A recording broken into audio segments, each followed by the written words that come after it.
নমস্কার বন্ধুরা, রসনালিপির আরও একটি নতুন পর্বে আপনাদের সবাইকে স্বাগত জানাই। রোজকার একঘেয়ে পটলের ঝাল ঝোল খেয়ে বিরক্ত হয়ে গেলে আজকের রেসিপিটা একবার বানিয়ে খেতে পারেন। প্রথম পাতে এই রেসিপিটা থাকলে অর্ধেক ভাত এটা দিয়েই খাওয়া হয়ে যাবে। তাহলে চলুন দেখে নেওয়া যাক আমার আজকের রেসিপি।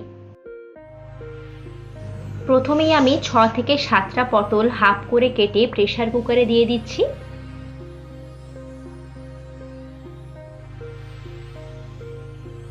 দিয়ে দিচ্ছি পরিমাণ মতো জল। প্রেসার কুকারে ঢাকনা লাগিয়ে 2টো সিটি আসা পর্যন্ত অপেক্ষা করব। সিটি হয়ে গেলে বের করে ঠান্ডা করে নেব। তারপর অতিরিক্ত জল হাত দিয়ে চেপে বের করে নিচ্ছি।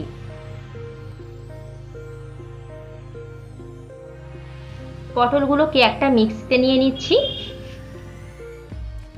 দিয়ে দিচ্ছি 3টে কাঁচা লঙ্কা, 5 থেকে 6 কোয়া রসুন, পরিমাণ মতো নুন, হাফ টিস্পুন চিনি। এটার একটা পেস্ট তৈরি করে নেব। কড়াইতে দিয়ে দিচ্ছি 1 টিস্পুন সর্ষের তেল।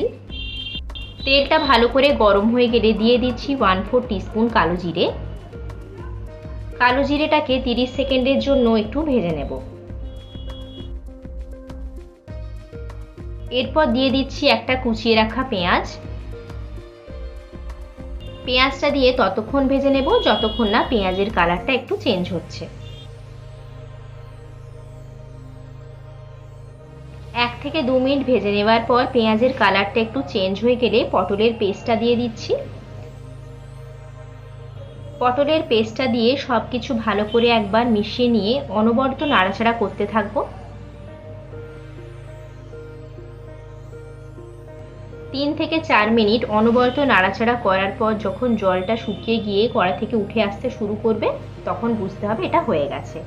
ওপর থেকে যদি একটু কাঁচা সর্ষের তেল দিয়ে দেওয়া যায় তাহলে টেস্ট আরও দ্বিগুণ বেড়ে যায়। গরম ভাতে অবশ্যই এটা পরিবেশন করে দেখুন, খেতে অসাধারণ লাগে। আমার আজকের রেসিপিটা আপনাদের ভালো লাগলে লাইক করবেন, কমেন্ট করবেন, শেয়ার করবেন। আমার চ্যানেলে নতুন বন্ধু হয়ে থাকলে সাবস্ক্রাইব করবেন, তাহলে আমি যখনই নতুন কোনো ভিডিও আপলোড করব তার নোটিফিকেশন আপনার কাছে পৌঁছে যাবে। তাহলে দেখা হচ্ছে আবার কোনো মজাদার রেসিপির সাথে। ততক্ষণ সুস্থ থাকুন, ভালো থাকুন। ধন্যবাদ।